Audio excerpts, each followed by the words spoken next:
कुछ शिक्षकों के पास हम पहुंचे थे तो उन्होंने साफ इनकार कर दिया था कि हमें इस लेटर पे बिल्कुल भरोसा नहीं, क्योंकि ये बिहार है, जब तक हो नहीं मंजूर नहीं। नहीं, लेटर शिक्षा विभाग से निकला है तो निश्चित रूप से कुछ सोच समझ के निकला होगा। अगर मैं डायरेक्ट कर दूं कि विश्वास नहीं है तो अच्छी बात नहीं है, लेकिन मैं ये कह रहा हूं कि अगर ये वैकेंट सीट टीआर 1 का है, टीआर 2 का है, तो टीआर 1 और टीआर 2 को भी सप्लीमेंट्री के माध्यम से इसको भरना चाहिए था। तुम लगे आप सप्लीमेंट्री के सपोर्ट में 100%। और दूसरी बात, टीआर 3 में एक पद एक व्यक्ति वाली बात हो रही है। वन कैंडिडेट वन रिजल्ट, उसको आप अलाउ कीजिए, रिजल्ट आप चारों दे दीजिए, लेकिन एक जगह ज्वाइन करेगा वो, 3 खाली हो गया तो उसको सप्लीमेंट्री के माध्यम से इसी 3.0 में भरिए। ये नहीं कि बोली कि हम 4.0 में भरेंगे, 3.0। बिहार पे बिहारियों का हक है, बाहर वाले आए लेकिन 10% से ज्यादा नहीं देंगे, ऐसा क्यों कहते हैं? लेकिन 10% तो बोल के हम बहुत बोल दिए।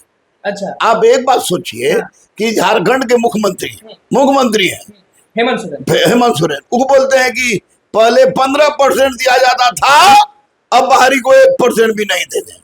ये बोलते हैं। हरियाणा में वही बात, उत्तर प्रदेश में वही बात, राजस्थान में वही बात, मध्य प्रदेश में वही बात। बाकी शिक्षक नहीं बोलते हैं, आप क्यों बोलते हैं डोमिसाइल पर बढ़ चढ़कर? इसलिए कि बच्चों का ये हक है।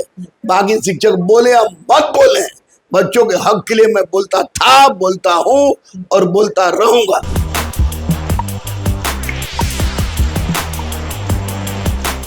नमस्कार, मैं हूं अनुकुल तिवारी और आप वॉइस सब देख रहे हैं। शिक्षक अभ्यर्थियों की आवाज के पास हम पहुंच गए दरोगा गुरु रहमान सर के पास, जो लगातार डोमिसाइल नीति के बारे में कहते हैं। नवल किशोर यादव के सामने ही गरजने लगे थे। आप जानते हैं कि शिक्षकों के एमएलसी है नवल किशोर यादव, उनके सामने भी डरे नहीं, उनके सामने भी बोलने लगे कि 10% लागू करिए, क्योंकि बिहार में बेरोजगारी इतनी है तो पहले बिहारियों का हक है, उसके बाद बाहरी आते रहे, कोई दिक्कत नहीं। लेकिन हम इनके पास पहुंचे हैं।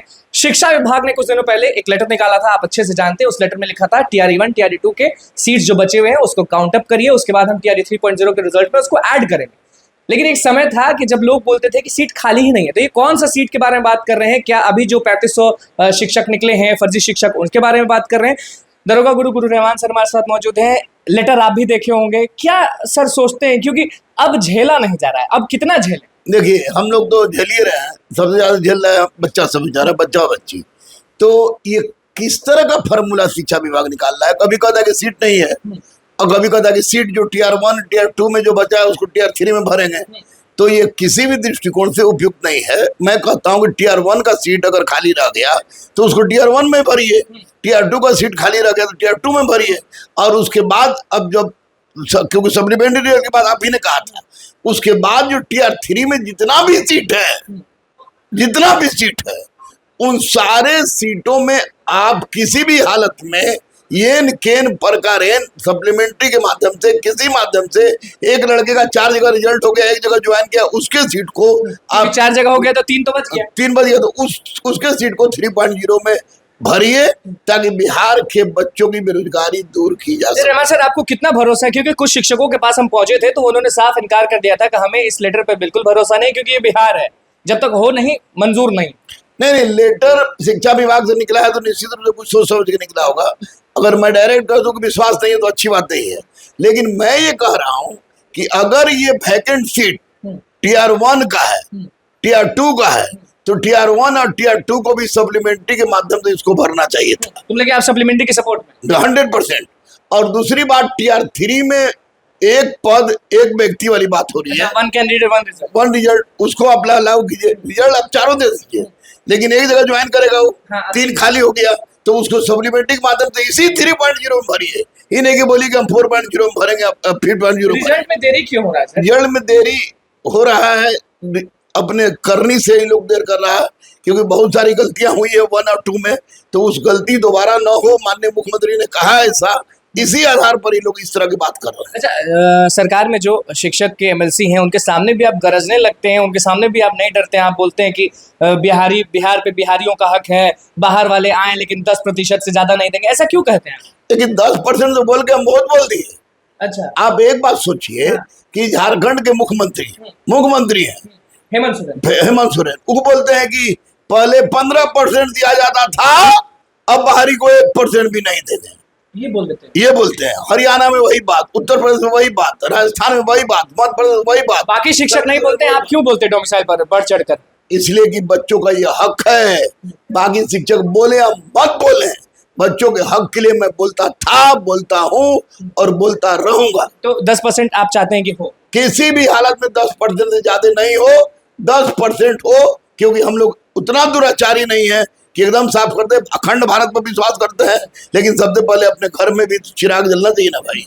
अपने घर में अंधेरा रहे और दूसरी जगह रोशनी। चिराग तो चुप है, आप भी जान रहे हैं, नेता चिराग नहीं, पहले बोलते थे बिहार फर्स्ट, बिहारी फर्स्ट, अब तो चुप है। तो वो चुप है, उनकी राजनीति होगी, लेकिन मेरा कोई राजनीति नहीं है। मेरा उद्देश्य शिक्षा था, शिक्षा है, शिक्षा रहेगा। और बिहार के बच्चों के लिए, बच्चे तो हमारे लिए सब हैं, हिंदुस्तान के सब बच्चे हैं, लेकिन हक, समान हक, जिसकी बात कुरान कहता है, जिसकी बात गीता कहता है, जिसकी बात वेद कहता है, उस बात को मैं मानता हूँ। निश्चित रूप से बिहार में बेरोजगारी है, चाहे बच्चियों में हो चाहे बच्चा में हो। निश्चित रूप से माननीय मुख्यमंत्री ने बिहार में बहुत जबरदस्त वैकेंसी निकाला है। तो अब ये समय आ गया है कि बिहार की बेटियों और बेटों की बेरोजगारी को दूर किया जा सके। इसके लिए जो कदम उठाना आप पड़े। एक समय पे बात किए थे बीपीएससी चेयरमैन से, जो नए चेयरमैन है उनसे आपने वार्तालाप किया था कट ऑफ को लेकर, आपको याद होगा। तो कोई खबर कि कट ऑफ कितना रहेगा कितना नहीं रहेगा? क्योंकि कट ऑफ जो हम लोग बोले हैं उससे 1-2 नंबर ज्यादा। सीट तो बढ़ जाएगा, अब तो सीट ऐड ऑफ होगा तो कट ऑफ तो हमको लग रहा है कि कम होगा। हाँ बिल्कुल, जब सीट बढ़ेगा तो कट ऑफ कम होगा। कितना कम? लमसम 3 से 4 नंबर घट जाएगा। 3 से 4 नंबर। 3 से 4 नंबर। इससे कितने लोग एंट्री हो जाएंगे बोले? इससे 20 से 25 हजार एंट्री हो जाएगा। 100%। खबरी है एक तरह से। हाँ बिल्कुल खुशखबरी है। लेकिन बच्चों के बढ़िया साथ- से काउंट करे तब ना सर। बढ़िया से काउंट करना पड़ेगा। 3500 अभी फर्जी शिक्षक बाहर हुए हैं। तो इसीलिए तो मैं बोल रहा हूँ कि टीपी पहले कराइए। अच्छा, डॉक्यूमेंट वेरिफिकेशन पहले तो चाहते हैं। पहले कराइए, क्या कि बाद में ये सब का नौबतें नहीं आए। अभी आप चोरे को छांट रहे हैं तो बाद में रिजल्ट कब दीजिएगा? इसलिए डीबी पहले करा लीजिए, ताकि 3.0 के रिजल्ट के बाद किसी डीबी की जरूरत नहीं। अच्छा सर, सारे शिक्षक अभ्यर्थी आपको बहुत मानते हैं क्योंकि आप वही शख्स हैं जो नीतीश कुमार के आवाज पे चले जाते हैं। शिक्षकों के एमएलसी के बाद सामने आप आवाज उठा देते हैं, राज्यपाल के सामने आप लेटर दे देते हैं, आप वही शख्स मसीहा हैं शिक्षक अभ्यर्थी के। तो क्यों ना रिजल्ट में जो देरी हो रही है उसको लेकर गुरु रहमान सर के दिमाग में ये नहीं चल रहा है कि बीपीएससी चेयरमैन जाके एक लेटर दे दे और चेयरमैन से 2 मिनट के लिए मुलाकात कर ले? नहीं, बीपीएससी के चेयरमैन अगर बुलाएंगे तो मैं शहर उनके पास जाऊंगा। उन्होंने बुलाया अब तक नहीं है। मैं माननीय मुख्यमंत्री से मिला, माननीय राज्यपाल से मिला, माननीय नवल किशोर यादव से मिला, सबके सामने बात हुई, सम्राट भैया से मिला, विजय सिन्हा भैया से मिला, सबसे मिला। लेकिन मैं स्पष्ट रूप से कहना चाह रहा हूँ कि हुजूर परमार साहब, बच्चे बेचारे व्यथित हैं, चिंतित हैं, और वैसी परिस्थिति में आप अगर लेट हो रहा है बच्चों के हक में, तो आप 10 दिन और लेट कर दीजिए, 15 दिन अगर बच्चों के हक में हो रहा है लेट तो। लेकिन बच्चों के साथ नाइंसाफी के कारण लेट हो रहा है, तो इसे बच्चे बर्दाश्त। शिक्षा मंत्री पहले जो थे वो तो थोड़ा बहुत एक्टिव थे, अभी वाले शिक्षा मंत्री एक्टिव हैं आपके हिसाब से?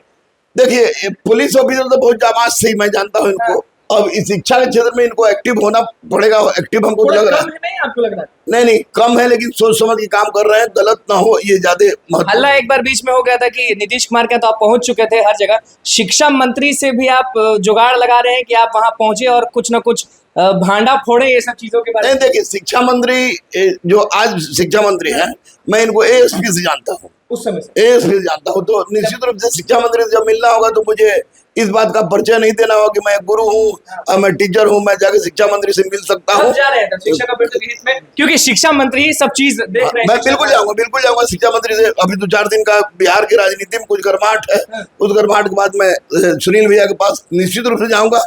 क्योंकि आवाज पर जाइएगा कि ऑफिस में? आवाज पर जाऊंगा, आवाज पर जाएंगे। अगर आवाज में और नहीं मिले तो ऑफिस में जाएंगे। लेकिन क्या कहिएगा, कौन कौन मुद्दा रखिएगा? Age relaxation, supplementary result, supplementary पर अभी भी जोर है? अभी भी जोर है। 1 पोस्ट 1 व्यक्ति। उसके बाद आपको जो डोमिसाइल की बात, मिसाइल पर चुप नहीं रहिए। डोमिसाइल में क्यों चुप रहेंगे भाई? ये नेता नहीं चाहते हैं। अरे नेता लोग की बात छोड़िए भैया, जब पूरा भारत चाह रहा है कि डोमिसाइल लागू हो अपने अपने राज्य में, तो हमारे बिहार में क्यों नहीं? हमारे बिहार में क्यों नहीं? उल्लू तो नहीं बनाया जा रहा ये काउंट करके कि टीआरई 3 में इतना सीट उतना सीट? उल्लू नहीं ना बन जाएंगे सब? उल्लू बनेंगे तो 25 में चुनाव है, बस इतने ज्यादा हम कहें। आपके पास लाखों लोग हैं, आप ही वोट गड़बड़ा देंगे। निश्चित रूप से अगर बच्चों के साथ गड़बड़ी होगी तो मैं बच्चों के साथ हूँ, बच्चों के साथ रहूंगा, इससे ज्यादा मैं कुछ नहीं बोलूंगा। तो हम तैयार रहें कि शिक्षक अभ्यर्थियों के हित में शिक्षा मंत्री के पास अब जाने वाले हैं, क्योंकि वो सेट रहता है कि शिक्षा विभाग का जो चीज देखा जाता है वो शिक्षा मंत्री देखते हैं, तो उनके पास आप पहुंचने वाले हैं? निश्चित रूप से मैं जाऊंगा, क्योंकि वो व्यक्ति अपने पुलिसिंग लाइफ का रॉबिन हुड है। निश्चित रूप से बच्चों के लिए भी रॉबिन हुड वाला काम करेंगे। चलिए, और लेटर पे आखिरी सवाल ये, लेटर पे भरोसा है कि नहीं शिक्षा विभाग ने जो निकाला था? लेटर पर भरोसा हम कर रहे हैं, लेकिन इतना जरूर कहेंगे कि जिसका जो हक है उसी का हक मिले, और 1 का 2 का खाली रिजल्ट 3 में नहीं, 1 2 का 1 2 में ही भरिए, और 3 में जो भी खाली हो रहा है, जितने चोर पकड़ा रहे हैं इसमें भरिए। बिल्कुल, देखिए हमारे साथ दरोगा गुरु गुरु रहमान सर मौजूद थे। सबसे बड़ी खबर हम आपको सबसे पहले बता रहे हैं कि गुरु रहमान सर वही शख्स हैं जो नीतीश कुमार के यहाँ पहुंच जाते हैं, हर जगह पहुंच जाते हैं। तो ऐसे में बोल दिया है शिक्षा मंत्री के आवास पर जाएंगे और उनको प्यार से समझाएंगे, क्योंकि वो जब एएसपी थे तब से हम उनको जानते हैं। तो उनके पास पहुंचेंगे, बहुत सारा मुद्दा है वो रखेंगे, क्योंकि बस बीपीएससी टीआरई मुद्दा नहीं है, शिक्षा विभाग में बहुत सारे मुद्दे हैं। और दरोगा गुरु गुरु रहमान सर पुलिस से लेकर, दरोगा से लेकर, सिपाही से लेकर सारे मुद्दों पर रखेंगे। लेकिन सबसे अभी जरूरी है शिक्षक भर्ती परीक्षा को, domicile, age relaxation, 1 candidate 1 result, सारे मुद्दों को। और आप भी जानते हैं कि अगर गुरु रहमान सर नहीं पहुंचे तो हम फिर यहाँ पहुंचेंगे और फिर याद दिलाएंगे, सर क्या हुआ, नहीं गए। लेकिन आप भी जानते हैं कि ये जिद्दी है, पहुंच ही जाते हैं। जो व्यक्ति एमएलसी के सामने गरज जाता है तो वो कुछ भी कर सकता है। तो बस हमारे चैनल को सब्सक्राइब कर, पेज को लाइक करें। कारण के साथ धन्यवाद।